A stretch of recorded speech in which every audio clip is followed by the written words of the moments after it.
పురుషుల మధ్య సమానత్వం ఇది భారతదేశంలో ఇంకా అందని ద్రాక్షే. డిస్టెంట్ మిరేజ్ అని, డిస్టెంట్ డ్రీమ్ అని కూడా చెప్పొచ్చు. ఎందుకంటే global gender gap index, global gender gap report 2022 ప్రకారం ప్రపంచవ్యాప్తంగా చూసుకుంటే స్త్రీ పురుష సమానత్వం రావాలంటే 132 సంవత్సరాలు పట్టుద్దంట. అంటే కొన్ని తరాల పాటు మన సమానత్వం చూడలేమన్నమాట. అదేవిధంగా ఓన్లీ సౌత్ ఏషియా చూసుకుంటే దాదాపు 197 సంవత్సరాలు పడుతుందంట జెండర్ ప్యారిటీ రావాలంటే, అబ్బాయిలు అమ్మాయిలు సమానంగా ట్రీట్ చేయబడాలంటే. ఇప్పటి నుంచి పాలసీ చేంజెస్ తెస్తాయి. అంటే భారతదేశంలో కూడా దాదాపు 200 ఏళ్ళు పడుతుంది అనమాట అమ్మాయిని అబ్బాయిని సమానంగా చూడాలంటే. అయితే జెండర్ గ్యాప్ ఎన్ని రకాలుగా ఉంది? Political, economic, social.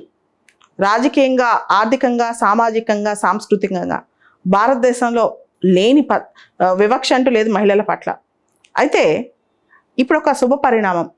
బీసీసీఐ మీకు తెలుసు, ఇండియాలో క్రికెట్ రెగ్యులేటర్ బాడీ బీసీసీఐ అనమాట. 15th బీసీసీఐ ఎపెక్స్ కౌన్సిల్లో మెన్ క్రికెట్ టీమ్కి, ఉమెన్ క్రికెట్ టీమ్కి పే ఈక్విటీ పాలసీ ప్రకటించారు. This is a significant move అని చెప్పొచ్చు అనమాట జెండర్ పే ప్యారిటీలో. మెన్కి ఉదాహరణకి టెస్ట్ మ్యాచ్ ఆడితే 15 లక్షలు ఇస్తే అమ్మాయిలకి 4 లక్షలు ఇచ్చేవాళ్ళు. అలానే వన్డే ఇంటర్నేషనల్ ఆడితే మెన్కి 6 lakhs ఇస్తే అమ్మాయిలకి చాలా తక్కువ ఇచ్చేవాళ్ళు అనమాట. ఇంకా చాలా అబ్బాయిల కంటే ఈవెన్ 50% కంటే తక్కువ ఇచ్చేవాళ్ళు. T20 మ్యాచ్లో కూడా అలానే ఉండేదన్నమాట పరిస్థితి. అయితే ఫస్ట్ టైం ఇదే కేటగిరీలో మెన్కి ఇచ్చే పేకి, ఉమెన్ కేటగిరీ ఇచ్చే పేకి చాలా డిస్పారిటీ ఉండేది. సో దాంతో మ్యాచ్కి ఈక్విటీ పే పాలసీ అనేది చాలా ఇంపార్టెంట్, ముఖ్యంగా జెండర్ ఎంపవర్మెంట్ అని నమ్మారనమాట. సో రీసెంట్గా ఇండియన్ ఉమెన్ క్రికెట్ టీం కూడా చాలా అచీవ్మెంట్ చేస్తున్నారు. ఉదాహరణకి ఏషియా కప్ ఇండియాకి తీసుకొచ్చారు. కామన్వెల్త్ గేమ్స్లో ఫస్ట్ ఎవర్ సిల్వర్ మెడల్ కూడా ఇండియాకి వచ్చింది. ఇంత ముందు వరకు ఐపీఎల్ ఓన్లీ అబ్బాయిలకు ఉండేది, ఇప్పుడు ఐపీఎల్ అమ్మాయిలు కూడా స్టార్ట్ చేయబోతున్నారు అనమాట ఇక నుంచి, నెక్స్ట్ ఇయర్ నుంచి కూడా. సో వీటన్నిటి వల్ల పే అయితే యాన్యువల్గా ఒక పేమెంట్ ఇస్తారు క్రికెటర్స్కి. దానిలో ప్యారిటీ తేలేదు, ఓన్లీ మ్యాచెస్ వరకే ప్యారిటీ తీసుకొచ్చారనమాట ఇండియాలో. అయితే ఎందుకు ఇంతవరకు తీసుకురాలేకపోయారు? ఎందుకు ఈ మ్యాచెస్ విషయంలో ఉమెన్ క్రికెట్ టీంకి, మెన్ క్రికెట్ టీంకి తేడా? యాక్చువల్గా అబ్బాయిలు క్రికెట్ ఆడితే ఎక్కువ మంది చూస్తారు. స్పోర్ట్స్ అప్పుడు కమర్షియల్ యూటిలిటీ చాలా ఎక్కువ ఉంటుంది, చాలా టికెట్లు అమ్ముడుపోతాయి, చాలా మంది వస్తారు వాళ్ళ బ్యాటింగ్ స్టైల్ ఇవన్నీ చూడటానికి. యాడ్స్ కూడా చాలా ఎక్కువ వస్తాయి మెన్ క్రికెట్ టీంకి. ఉమెన్ క్రికెట్ టీంకి యాడ్ రెవెన్యూ కూడా రాదనమాట. సో దాంతోపాటు యాడ్ రెవెన్యూస్తో పాటు ఉమెన్ మ్యాచెస్కి ఎంకరేజ్మెంట్ చాలా తక్కువ ఉందన్నమాట. ఉమెన్ పర్ఫార్మెన్స్ కూడా ఫిజికల్గా మెన్తో పోలిస్తే క్రికెట్ టీంలో, స్పోర్ట్స్ లాంటి వాటిలో ఉమెన్ పర్ఫార్మెన్స్ కంపారిటివ్గా కొంచెం వాళ్ళు నేసెంట్గా ఉంటారు కాబట్టి డిఫరెంట్గా ఉంటుంది అనమాట.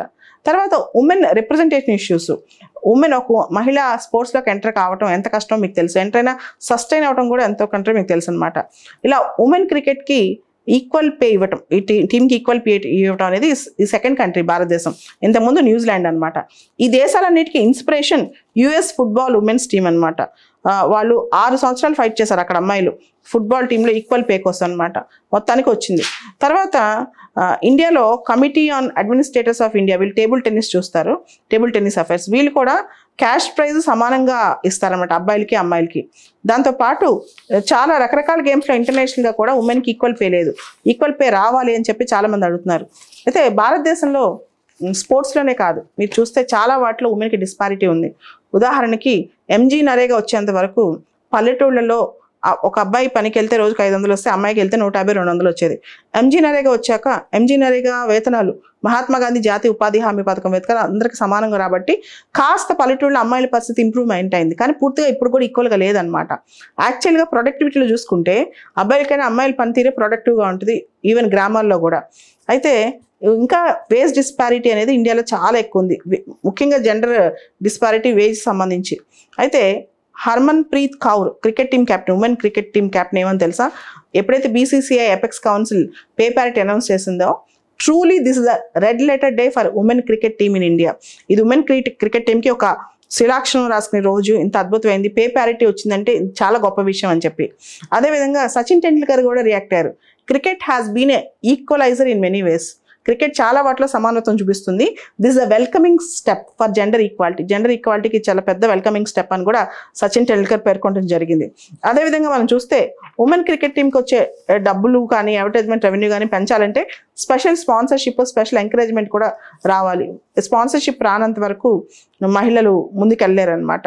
అండ్ ఉమెన్ క్రికెట్ మనకు తెలుసు, ఉమెన్ క్రికెట్ అనగానే మిథాలీ రాజ్ గుర్తొస్తాయి. ఇంకా చాలా మంది గుర్తు కూడా రారు, అసలు పేర్లు కూడా గుర్తురావు. అదే మెన్ క్రికెట్ అనగానే మనకి చాలా మంది గుర్తొస్తారు. ఫస్ట్ నుంచి కపిల్ దేవ్ నుంచి సచిన్ టెండూల్కర్ నుంచి ఇప్పుడు విరాట్ కోహ్లీ వరకు. ఉమెన్లో చాలా తక్కువ మంది ఉన్నారు. ఉమెన్ ఎంకరేజ్ చేయాలి ఫస్ట్ స్పోర్ట్స్లో, అది చాలా ఇంపార్టెంట్ అనమాట. సో ఈ పే ప్యారిటీ ఓన్లీ క్రికెట్లోనే కాదు, అన్ని రంగాల్లో, ఎంటర్‌ప్రెన్యూర్‌షిప్‌లో కానీ, తర్వాత పల్లెటూరులో చిన్న చిన్న పనుల్లో కానీ, అన్నిట్లో ఉమెన్ని ఎకనమిక్ జస్టిస్ తీసుకొస్తే కానీ వాళ్ళు మిగతా జస్టిస్ కోసం పోరాడలేరు అనమాట.